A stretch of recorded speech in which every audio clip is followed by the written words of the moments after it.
7. The P38 Recovery at Solomon. It was June 5, 1944, when 28-year-old U.S. Army Air Forces Major Peyton S. Mathis Jr. died while flying a P-38J Lightning fighter plane over Guadalcanal. At the time, Mathis Jr. was leading a bombing mission against some Japanese gun positions in the northern Solomon Islands. But Mathis's P-38 ran into problems when the right engine of his twin-engine fighter began to malfunction. The mission was called off, and the planes were asked to return to Kukum Airfield on Guadalcanal. That's when Mathis Jr.'s plane crashed, resulting in his death. Crews tried to get to the wreckage that day, but it was a dense swamp and their rescue attempts were unsuccessful. It was known that the plane had crashed, but what had happened to Mathis Jr.? Mathis Jr. graduated from Vanderbilt University with a degree in chemical engineering. And during his time at the school, he played on the football team. Mathis had volunteered as an aviation cadet in 1940 and eventually earned the rank of lieutenant. He served in Europe and North Africa, where he was awarded the Distinguished Flying Cross and Silver Star. Mathis Jr. was then promoted to major, where he commanded the 44th Fighter Squadron in the Pacific Theater. His plane was rediscovered in 2013, and so were his remains. Mathis's body was then transported to his home state of Alabama, where he was given a proper funeral and was buried with full military honors.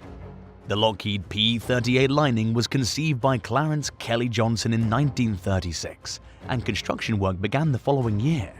The plane had an interesting design featuring a twin boom configuration. The pilot was located in a central pod with the armaments. The P-38 saw action in the Pacific Theater Strategy in April 1942. Some of them did reconnaissance work, while others did combat missions over places like New Guinea. 6. The HMS Triumph. Kostas Thoktoridis is a diver from Greece with a knack for finding sunken ships. And it was the summer of 2023 when Thoktoridis announced that he had located the wreckage of the HMS Triumph, a British submarine that went missing in the Aegean Sea, which is situated between Greece and Turkey. The submarine measured 276 feet in length and was launched in 1938. The HMS Triumph had gone on 20 missions before its eventual sinking. It played a role in attacks targeting German and Italian ships, landed British commandos for missions, and rescued Allied soldiers. But the Triumph went missing in 1942 during a mission. And there were over 60 men on board the ship at the time. An Italian pilot claimed that he last saw the submarine near Athens, Greece. So, what exactly happened to the HMS Triumph? Kostas Thoktoridis examined the wreckage and determined that a powerful explosion sunk the ship while it was submerged. Thoktoridis discovered the HMS Triumph some 670 feet underwater and said that the mission was the most difficult he'd ever undertaken in his life. And although the ship's been located, the exact location of the HMS Triumph hasn't been revealed, out of respect for those who lost their lives on the submarine in January 1942. 5. Mississippi Missing. It was November 1942 when Private Andrew Ladner, a soldier in the U.S. Army, disappeared during a battle in New Guinea. He was assigned to the 126th Infantry Regiment, 32nd Infantry Division. And around the same time that he vanished, Ladner and his fellow soldiers were fighting Japanese forces near the port town of Buna in New Guinea. Ladner and his fellow soldiers were to cut off Japanese supply lines, but at some point Ladner was killed in combat. His remains were found 1 year later, and he was buried at a temporary U.S. cemetery in New Guinea. However, Ladner's fate was unknown to his family back in Mississippi. When Ladner's remains were found, they were listed as unidentified. Those remains from the temporary cemetery were then sent to another cemetery in the Philippines. To Ladner's family, his status was missing. They had absolutely no idea what had happened to him while in combat. By 1950, it was reported that he'd died, but his family was still trying to locate his body. But it wasn't for another 66 years, in 2016, that his remains were exhumed and testing began to identify Ladner. It was reported in 2021 that Ladner had been positively identified, finally giving his living relatives some overdue closure. 4. The fate of Flight 19. A routine training flight took place on December 5, 1945 in Fort Lauderdale, Florida.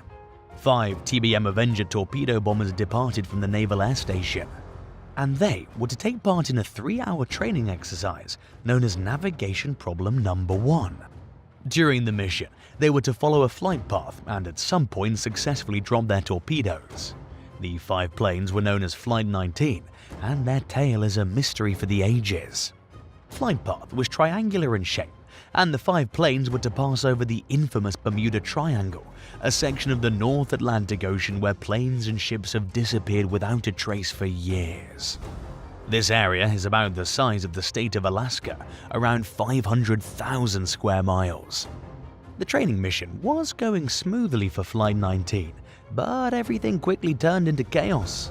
The lead pilot for the mission discovered that his compass wasn't working. Plus, the weather conditions had become difficult with rain, wind, and heavy cloud cover. A pilot would then radio the base with the following message: "I don't know where we are.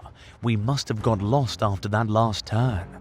All 5 planes were way off course, so the flight leader made the decision to fly northeast, which would have taken them over the middle of nowhere in the Atlantic. They should have tried flying west, and perhaps they would have made it to Florida. Aircraft were sent out to search for the missing Flight 19 planes, and one of the aircraft on the search mission apparently exploded and crashed into the ocean. It was yet another tragedy on a rather difficult day. 300 boats and aircraft were sent out to find Flight 19. They searched 300,000 square miles, and unfortunately, they found nothing. Navy Lieutenant Dave White went on record and said they just vanished. He explained that they had hundreds of planes out searching for Flight 19, and that they covered a vast area over land and water for multiple days, but nobody ever located the bodies or any debris. There have been attempts since World War II to find Flight 19, and the discovery was made in 1991 off the Fort Lauderdale coast. Plane wreckage was found, but sadly it wasn't connected to Flight 19. Recently, a group claimed to have found a debris field in the ocean, and they believe it could be linked to the famous Flight 19. But to this day, the debris that was found hasn't been linked to the missing group of TBM Avenger torpedo bombers. This mystery has fascinated and frustrated many, but hopefully, with the advancements in technology, Flight 19 will be located and returned to the surface, where the planes will likely be put on display.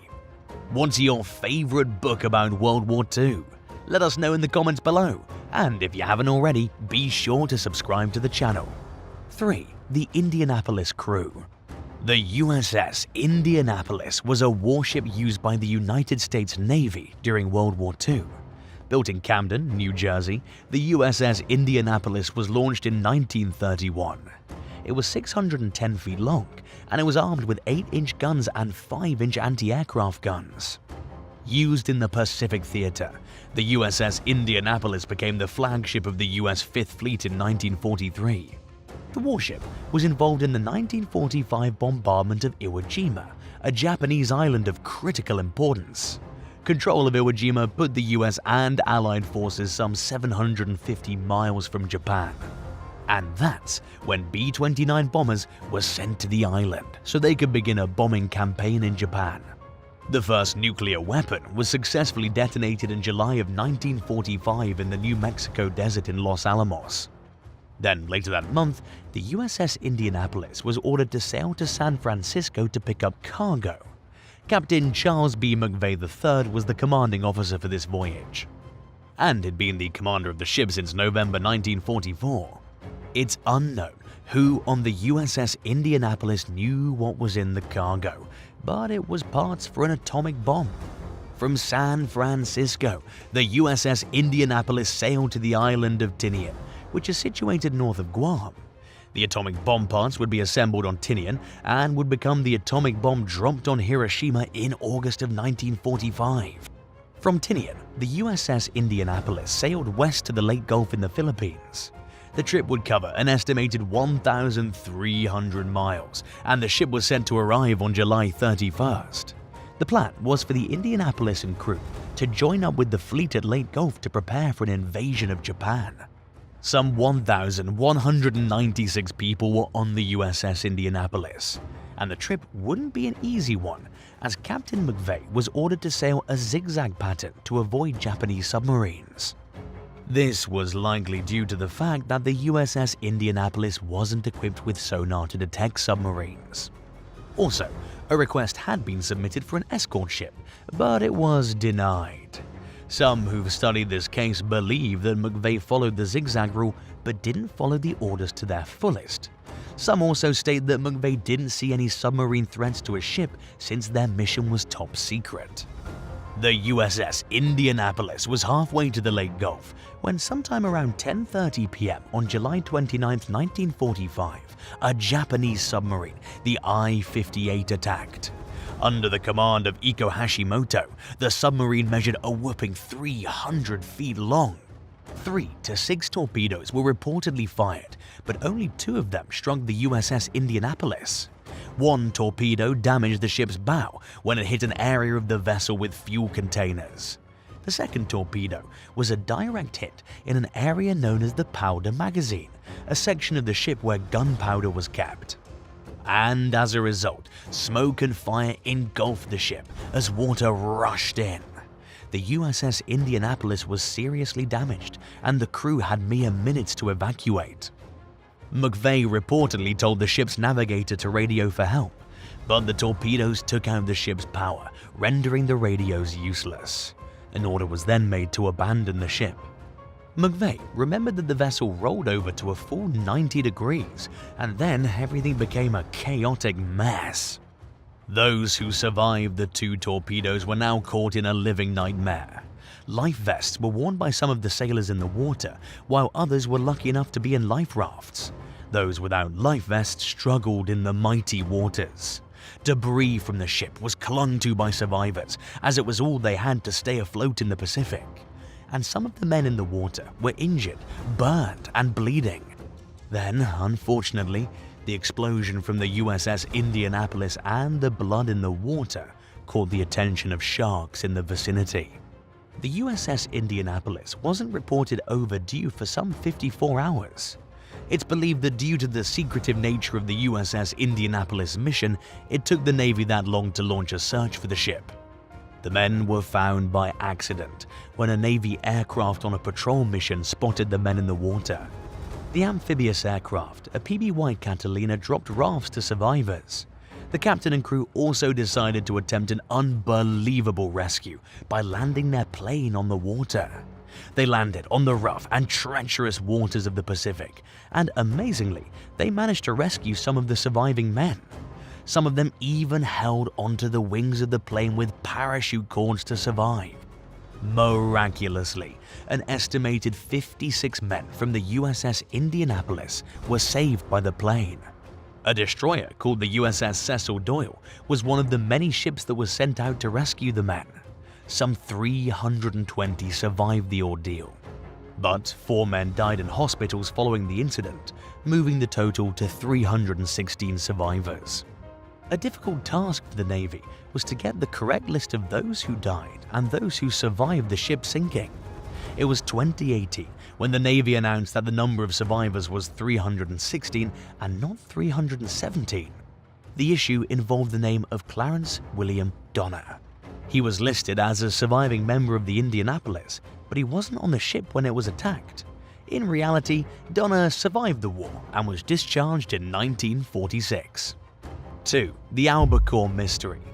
The wreckage of a submarine was found off the coast of Japan in 2022. The remains were examined, and they were confirmed to belong to the USS Albaore. The USS Albaore was a submarine that disappeared off the coast of Japan on November 7, 1944. The ship was reported overdue when it failed to return to base. The mystery haunted many for decades, but now the secrets of the ship's final moments could finally be revealed.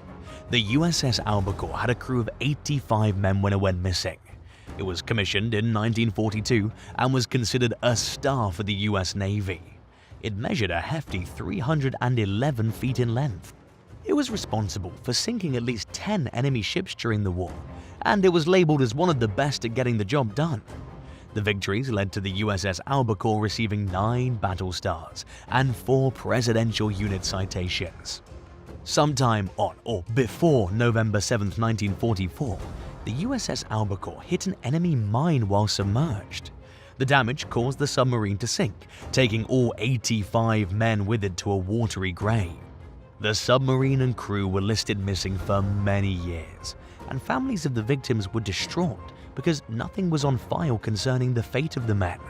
Recently, though, the submarine was identified by a Japanese research group. The families of the 85 men who went missing were notified, and at the time of this video, some 76 living relatives of the 85 men have been contacted. The US Navy released a statement after the discovery of the USS Albaore. They explained that the wreck site represents the sailors' final resting place and that these men gave their lives in defense of their nation. The Navy also said that the site should be respected by all parties as a war grave. The Albaore was one of 52 submarines that was lost during World War II, and at the moment, various research groups are working to make sure all 52 of them are located. 1. The fate of the USS Greyback. Another US Navy submarine that was lost during World War II was the USS Greyback. It went out for a mission on January 28, 1944, but the submarine and a crew of 80 men were missing by March of that same year, and the fate of this submarine wouldn't be uncovered until some 75 years later. Launched in 1941, the USS Greyback was one of the most successful submarines that was used by the US Navy during World War II. It was 307 feet in length and was directly responsible for the sinking of 14 ships. The USS Greyback was sent on its 10th war patrol in late January 1944. It set sail from Pearl Harbor to patrol the East China Sea. A communication was received from the USS Greyback in February 1944. They reported that they'd sunk 2 Japanese Army cargo ships, but there were only 2 torpedoes remaining, so it was ordered back to dock. The following reports would be the last that were ever received from the USS Greyback. The submarine reported in late February 1944 that it was damaged by enemy aircraft, but they also reported that they'd sunk a Japanese naval transport. Then, after that, no other messages were received. The plan was for the USS Greyback to reach the Midway Islands, but the sub never arrived. Records existed from the Japanese military about the sinking of the USS Greyback. Coordinates were recorded, and they were reviewed in 1949. Researchers had an idea where the submarine was located in the Pacific. However, the data was incorrect, and the mistake was discovered in 2018. And unfortunately, the error changed the location of the Greyback by hundreds of miles. When research crews finally checked out the wreckage, they noticed that a bomb had been the culprit. In 1944, the Greyback was hit by an enemy explosive, injuring the submarine's hull and eventually leading to its sinking. Number 11. The B29 Dock. The Boeing B29 Super Fortress was an elite bomber originally developed for World War II.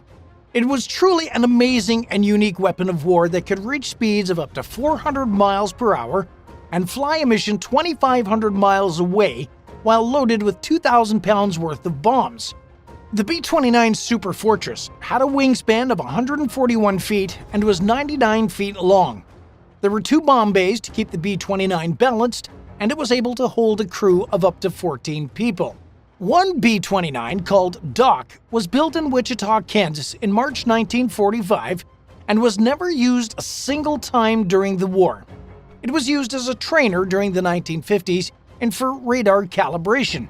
It spent a bit of time at China Lake in California, where it was even used as a target for bomb training.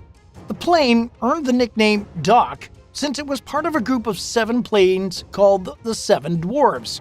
Dock was eventually sent to the plane graveyard in the Mojave Desert. In 1987, a man asked about the plane, and 12 years later, he was able to take the aircraft and start the painstaking work of restoration. Dock was finally able to fly in 2016 and has been on the airshow circuit ever since, Also, if you're interested, you can actually take a flight on the plane if you pay the right price. Number 10. Tank in the basement. In 2021, a German retiree was in legal trouble because authorities discovered that he had an actual German World War II tank, a torpedo, and an anti-aircraft gun hidden in his cellar. The retiree was about 84 years old and was being prosecuted for violating Germany's War Weapons Control Act, which regulates the manufacture, sale, and transport of weapons of war. If he is found guilty, he'll be forced to pay an estimated max fine of $500,000. It started in 2015 when authorities received an anonymous tip that the man could be in possession of art stolen by the Germans during World War II, which is not allowed. The search of the man's home led to the discovery of multiple weapons, the tank, and some forbidden artwork. It took 20 German soldiers 9 hours to remove the tank from his house. So how did the man get his hands on a tank? It was reported that he purchased the tank, a German Panther, during the 1970s from a junkyard in Britain. The man then put the tank in his cellar and showed it off to anyone that visited his property. It was also in working condition since he often used it as a snowplow during the winter. The tank the man had is considered the best German tank from the war. The Panther was developed after the Soviet Union invasion. The Germans wanted a combat vehicle to match their enemies' superior armored tanks. The Panther was rolled out into combat not long after in 1943. A museum in the US reached out about buying the tank. It was ruled that it would have to be donated or sent to a licensed collector. In case you're wondering what happened to the man, he was found guilty and was sentenced to a suspended prison sentence. He was also ordered to pay a $300,000 fine. Number 9. Lower Otay Reservoir, SB2C-4. The Lower Otay Reservoir is east of California's Chula Vista. On May 28, 1945, an SB2C-4 helldiver crashed into the reservoir. It was lifted from the water in 2010. The plane had spent over 65 years underwater. Nicknamed the Big-Tailed Beast, the SB2C-4 helldiver was created by Curtiss to act as the Navy's top dive bomber. But delays in development led to there being many issues with the plane, from size to handling. Aerodynamic issues and stalling problems lingered. While the plane crashed in 1945, the crew did survive miraculously. The pilots passed away around the time the plane was lifted from the reservoir. Their family members attended the lifting and said it was a very emotional experience. "I just wish my dad was here to see this," said one of them. The plane was located by a fisherman who was using a fish-finding device on his personal boat. Divers from San Diego and Chicago worked together to free the aircraft from the bed of silt and mud. The National Naval Aviation Museum in Florida donated $125,000 to the rescue mission. The museum also asked for the plane to be moved to their museum, where they would have the resources to restore the plane, which cost an estimated $200,000. What is your favorite World War II era vehicle? Let us know in the comments below. And if you haven't already, be sure to subscribe. Number 8. The Canadian Tank. A few British YouTubers were exploring the moorlands of northern England when they suddenly stumbled upon a rusted tank. The YouTubers filmed their hike that day and uploaded it online sometime in 2020. A British historian saw the video and was shocked by the discovery. The rusted tank was a Ram II, which is a rare tank produced in Canada and used during World War II. Around 1,900 Ram model tanks were built for the war, and only 30 survived to this day.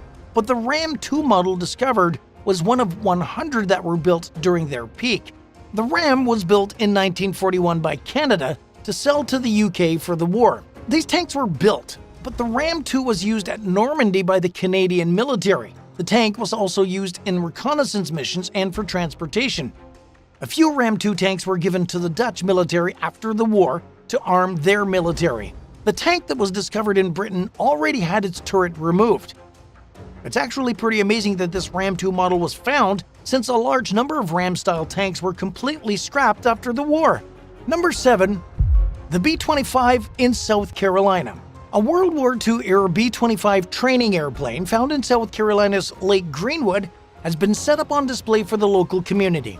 Discovered in 1983, the B-25 was restored by the South Carolina Historic Aviation Foundation. Visitors have the opportunity to view the plane in person at the Jim Hamilton L.B. Owens Airport in Columbia. What we know about the crash of the B-25 was that it was flying too low near Lake Greenwood on June 6, 1944, D-Day. The B-25 was more than likely on a training mission, since the plane flew from the Columbia Army Air Base. Back then, B-25 planes were filled with decoy bombs full of wet sand. The bombs would then be dropped into Lake Greenwood for practice. The plane has been restored, but it is by no means flyable. Many people spent countless hours and a large amount of money to restore this B-25, but there are plans in the works to use it as a centerpiece at a proposed South Carolina museum. Number 6. The Random P51. A P51 Mustang was discovered by accident at a U.S. military base in Japan back in 1946. Officers were touring a hangar when the plane was found. The hangar was full of Japanese aircraft used mainly for training purposes, but among the planes was a P51 Mustang. The P51 was designed somewhere around 1940 by J.H. Dutch Kindleberger. The purpose was to design a fighter aircraft for the British Royal Air Force. At the time, Britain was fighting Germany, and the US was still not involved in the war. The engines that were on the P-51 Mustangs were good, but not great. With the switch to the British Rolls-Royce Merlin engine, the P-51 turned into an excellent high-altitude performer, especially when flown at 20,000 feet. The Mustang crashed at some point into a bay near the military base in 1945. The pilot didn't survive, but the wreckage was salvaged. It went down not long before the Japanese surrendered. Number 5. The motorcycle in the yard. A man in England was minding his own business, digging on his own property, when he suddenly struck something. It was solid metal from what he felt, so he kept digging to see what it was. The result was a complete surprise. He found a wheel and kept digging. When he finished, the man realized there was a BSA M20 motorcycle buried in his yard. The BSA M20 was produced by the Birmingham Small Arms Company. There were roughly 126,000 motorcycles built by them during World War II. The BSA M20 was referred to as the bike that won the war. The man who found it in his yard eventually decided to put it up for auction to make a profit. Number 4. The Shasta Lake Ghost Boat. Over the past few years, droughts in California have lowered the water levels of many lakes. Thanks to this, people have discovered the remains of several long-forgotten boats. That's exactly what happened at Shasta Lake in Northern California.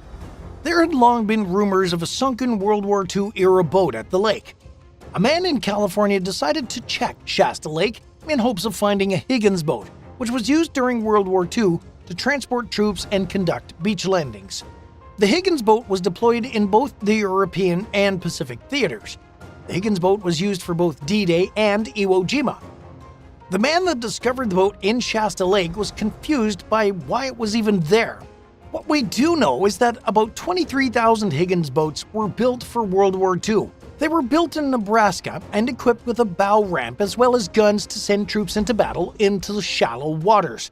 The boats were 36 feet long. It's rumored that there are roughly 20 of them still around today. The reason is because these vessels weren't built to last a lifetime. A bit of research allowed researchers to find out more about the ship's history. It was used during the invasion of Italy during World War II and was assigned to the USS Monrovia. One Higgins boat was located in a barn somewhere in the Midwest. There are several theories about the fate of this ship. It might have been purchased at a military surplus sale and used by someone in the area. It's possible that someone used the Higgins boat until they had no need for it and decided to sink it in the lake to dispose of it. The Higgins boat was returned to Nebraska in 2023 and placed in front of the National Guard Museum. On another note, an additional Higgins boat was found in a lake thanks to drought. In 2022, a Higgins vessel was found at Lake Mead on the Arizona and Nevada state line. The boat here was used to survey the Colorado River, but was abandoned for an unknown reason. Number 3. The Ohio Plains Sanctuary. The Soplata Plains Sanctuary is not far from Cleveland, Ohio, and was founded by Walter Soplata. He was a Czech immigrant that was deeply fascinated by airplanes. So Plata worked in a junkyard and discovered that it contained many military aircraft. The planes and their parts were being scrapped, and he thought it wasn't right considering the history of their service. He decided to save the aircraft and parts and bring them to his personal property. The first plane he saved was a late 1920s American Eagle biplane. The one quickly turned into a major collection. So Plata had a skilled eye for aircraft, and he was always on the lookout for anything rare he could find. He traveled around the US to save planes from getting scrapped. At times, so Plata would pay more than what the plane was worth in order to take it. He'd cut the planes so he could haul them safely on the highway. Cutting the planes frustrated so Plata since it would be nearly impossible to get them back together and in working order once severed. The Soplata property brought in many interested in his collection. He spent countless hours working with his children on the planes. While he loved planes, his property became overloaded with parts and pieces. It was simply too much. During the 1960s and 70s, he allowed people to tour, but that isn't the case today. Number 2. Discoveries in New Guinea. Newspapers reported that a C-47 transit plane from World War II was found in the central highlands of New Guinea back in 1961. Those who found it were horrified to discover that there were the remains of 14 people still inside. The names of those people on the plane were not released publicly. Also in the plane was a Jeep, and those who found the wreckage noted that the Jeep was in perfect condition. The newspaper that reported this story also added that the same group also found an Australian boomerang plane with the remains of a pilot still sitting inside the cockpit. And at number 1, the Charleston Plane. In 1972, crews working on I-95 in South Carolina made a strange discovery. They found the wreckage of a B-29 bomber near Savannah, Georgia, right across the state line. The wreckage was reported, and from information offered by the crew, the crash was identified as a B-29 that went down in the area in March 1944. The flight took off from Savannah, and the crash killed the pilot and 3 others. The men's remains were taken, but the plane was left behind to the elements.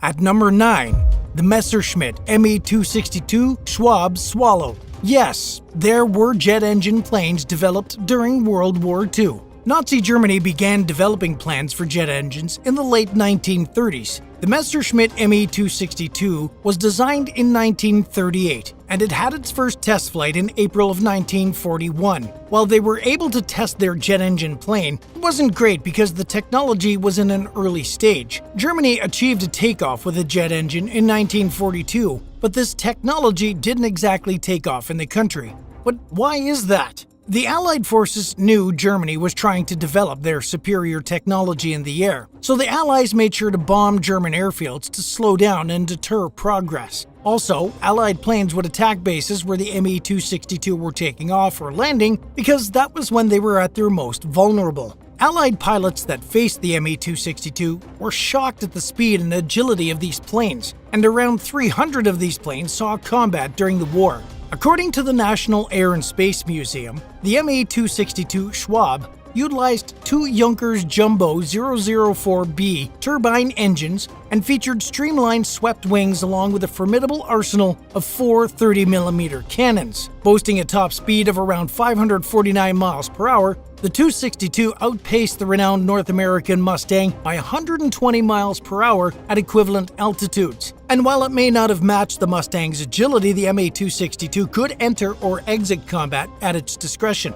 Another issue with the Messerschmitt ME262 was that Adolf Hitler saw these planes as bombers, while other German officials saw them as fighter planes. Germany produced over 1,400 of these aircraft, and the pilots that flew them said they were absolutely fantastic to fly. By the end of the war, there were issues with the materials needed to build the planes. Also, Germany was basically using slave labor, and fuel shortages were a major issue as well. Number 8. The Boeing B29 Super Fortress. The elite bomber of World War II was the Boeing B-29 Super Fortress. It was 1940 when the United States military asked manufacturers to design a bomber that could reach 400 miles per hour, fly a range of over 5,000 miles, and carry some 2,000 pounds worth of bombs for 2,500 miles. And in the end, it was Boeing that delivered the B-29 Super Fortress. The B-29 Super Fortress had a wingspan of 141 feet and was 99 feet long.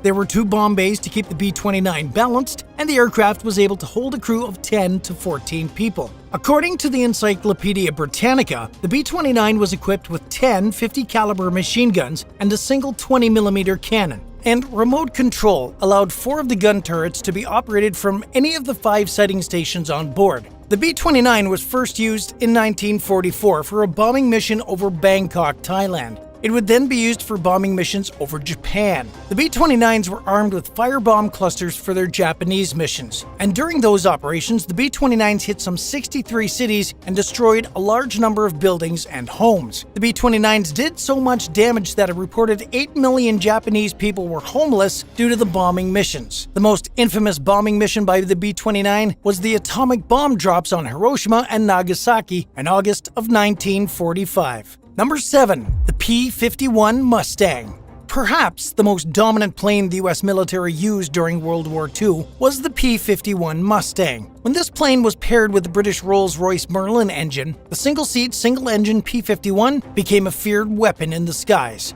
The P51 was designed around 1940 by James H. Kindleberger. The purpose of this plane was to design a fighter aircraft for the British Royal Air Force. At the time, Britain was fighting Germany, and the United States wasn't yet involved in the war. According to the Encyclopedia Britannica, they were usually outfitted with 2 50 caliber machine guns mounted on the nose and 4 30 caliber machine guns mounted on the wings. But while the engines on the P51 Mustangs were satisfactory, they weren't considered exceptional. With the switch to the British Rolls-Royce Merlin engine, the P51 became an excellent high-altitude performer, especially at 20,000 feet. Some specifications from the Encyclopedia Britannica indicate that it achieved a top speed of approximately 440 miles an hour and attained an operational ceiling nearing 42,000 feet. When the US entered the war in late 1941, they too would use the P-51 Mustang with the British engine. The P-51 became the ace of the fighter planes, and they were more impressive in battle than German aircraft. The P-51 would join bombing raids, and they would protect bombers over Germany, allowing bombing missions in the country to increase. And in the United States, some 13,000 P-51 Mustangs were built for the war. At number 6, the Lockheed P38 Lightning. The most successful twin-engine fighter plane of World War II was the Lockheed P38 Lightning tactical bomber. This plane was used in the European and Pacific theaters from 1942 until 1945. It was an important plane that assisted with escorting bombers. The P-38 was also a great plane to use for photo reconnaissance. The Lockheed P-38 Lightning was conceived by Clarence Kelly Johnson in 1936, and work began in 1937. The plane had an interesting design featuring a twin boom configuration. The pilot was located in a central pod with armaments. According to the Encyclopedia Britannica, the engines were housed in mid-wing nacelles that extended into tail booms. These tail booms supported twin rudders and were connected by a horizontal tail. However, the test flight of the prototype in 1939 failed to deter the Army from ordering planes. There were some kinks to iron out, especially the loss of control in a dive caused by aerodynamic compressibility, based on reports from the National Air and Space Museum. Also, they noticed that the airplane also performed rather well at high speeds, and that the definitive P-38L model could reach speeds even better than 420 miles per hour between 25,000 and 30,000 feet. Another issue for the P-38 was the cost to manufacture the plane. They were more costly, and the US only ordered a small number of them. When the US entered the war in 1941, they deployed the P-38 into combat. The P-38 was used in North Africa against the Germans but suffered heavy losses. The reason was that the P-38 was involved in low-altitude fighting and not high-altitude fighting. Another issue was the lack of soldiers interested in being trained on the P-38. It was viewed as an intimidating aircraft to handle. There was also a rumor going around the military that the P-38 was basically a flying coffin. The rumor said that the planes malfunctioned easily, and when the pilots ejected, they would be decapitated. The P-38 saw action in the Pacific Theater in April 1942. Some did reconnaissance work while others did combat missions over New Guinea. One of the most memorable missions they had in the Pacific was in 1943 when the US learned that Admiral Isoroku Yamamoto, the commander of the Japanese Navy, would be visiting troops on the battlefront. Yamamoto was the architect of the Pearl Harbor attack in 1941. The US learned that Yamamoto would be flying to the mission on a bomber. So some 14 P-38s were sent on a mission to ambush the planes, and luckily for them, they succeeded. These planes did better than the Pacific than in Europe. But why is that? Well, the P-38 had heating issues in high-altitude missions in Europe, but missions in the Pacific weren't flown at a height of over 20,000 feet, allowing the P-38 to succeed. At number 5, the Gloucester F4 Meteor. The only aircraft developed by the Allies during World War II with jet capabilities was the British fighter jet, the Gloucester F4 Meteor. The project started in 1936, and aircraft development began in 1940. Prototypes were developed, and there were various test flights, but the Gloucester F4 Meteor didn't see action until 1944. The initial specifications for the aircraft included a length of 41 feet and 3 inches and a wingspan of exactly 43 feet. It had an empty weight of 8,140 pounds and a maximum takeoff weight of 13,795 pounds. The Planes of Fame Museum describes the Meteor as one of Britain's first-generation jet interceptors designed during World War II. Its notable achievements include intercepting V-1 flying bombs over England. Subsequent versions of the Meteor were also displayed during the Korean conflict, where Australian pilots flew them. Post-World War II, the Meteor underwent improvements, and in 1946, it set an airspeed record reaching an astonishing 616 miles per hour. What's your favorite World War II era plane? Let us know in the comments below, and if you haven't already, be sure to subscribe to the channel. Number 4, the B-17 Flying Fortress. Perhaps the most famous plane of World War II was the Boeing B-17 Flying Fortress. This 4-engine bomber became the norm for the US military during the war. The B-17 was designed to attack regardless of whether it was day or night and perform at high altitudes that were way out of the way of anti-aircraft fire. This plane was pretty advanced for a bomber. As per the Encyclopedia Britannica, the B-17's bomb sight comprised a gyroscopically stabilized telescopic sight connected to an electromechanical computer. The bombardier provided inputs for altitude, atmospheric conditions, airspeed, ground speed, and drift. Additionally, the B-17 featured 3 turrets situated on the upper fuselage, belly, and tail of the aircraft. The final production model was the B-17G. According to the Encyclopedia Britannica once again, the B-17 was equipped with a formidable array of 13 50 caliber machine guns, with 2 strategically placed in a newly introduced chin turret designed to defend against head-on attacks. The B-17G was notably characterized by its abundant machine gun coverage. They could operate at 25,000 to 30,000 feet depending on their bomb load, and typically their bomb loads were around 4,000 pounds. This didn't take them out of enemy fire though. Bombing missions that went deep into Germany were beyond dangerous. B-17s were shot down at alarming rates, and the missions were scrapped until 1944, when the planes could be escorted by other aircraft like P-51s. Those who flew the B-17 regarded the plane as an excellent weapon against the enemy. These planes were used in the 1950s and 60s by the United States and other countries. It is believed to have been used by the Brazilian military until 1968 as well. Number 3, Vought F4U Corsair. Speedy and deadly, the Vought F4U Corsair was perhaps one of the best fighter planes used by the Allies during World War II. The Vought F4U Corsair was developed in the late 1930s, and by 1940, a prototype was completed. Right out of the gate, this plane was something special. The National World War II Museum in New Orleans stated on its website that on the plane's maiden flight, it broke the speed record for a single-seat fighter aircraft by reaching over 400 miles per hour in level flight. After that, the Navy was sold on this speedy fighter, and as a result, they ordered Vought to begin production. In the end, nearly 13,000 F4Us would be produced by the end of the initial production run in 1952. The plane had 3 50 caliber machine guns on each wing. However, this plane was notorious for having poor cockpit visibility, which made it extremely difficult to land on aircraft carriers. This was a plane for experienced pilots only, and it earned the nickname the Ensign Eliminator by Navy pilots.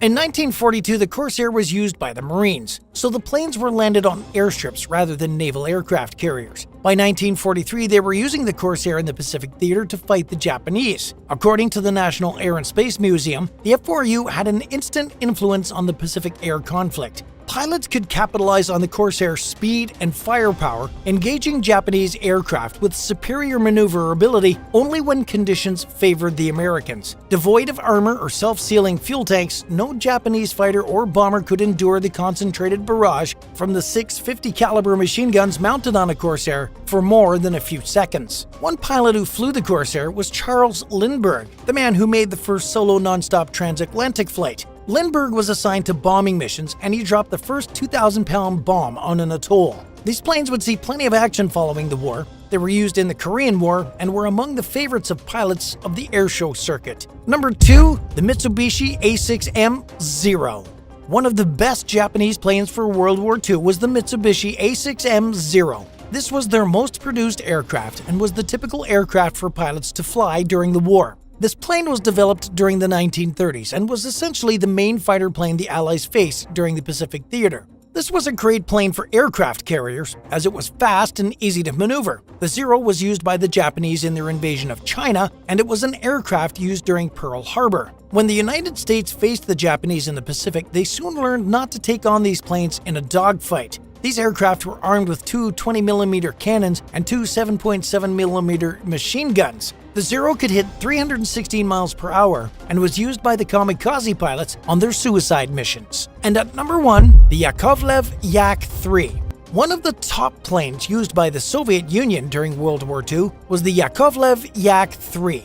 This was a plane that was developed around 1940, but the Soviets were facing shortages of materials to build the plane at the time. But by 1943, they were able to get the Yak III produced and ready for combat. As reported by HotCars.com, the Yak III, conceived under the leadership of Soviet aeronautical engineer Alexander Sergeyevich Yakovlev, stands out as a single-seat monoplane fighter aircraft with an impressive kill-to-loss ratio against adversaries, including Luftwaffe fighters. Renowned for its ease of handling, the Yak III contributed significantly to the progress of Soviet pilots against the Germans. Additionally, French fighters were provided with this aircraft for deployment against German forces. This beast could hit a top speed of 400 miles per hour, but generally reached a cruising speed of 285 miles per hour. Do you think you could handle flying one of these World War II era planes? Let us know down in the comments. And if you enjoyed this video, be sure to give it a thumbs up and subscribe to the channel. Thanks so much for watching. We'll see you in the next one. Bye for now.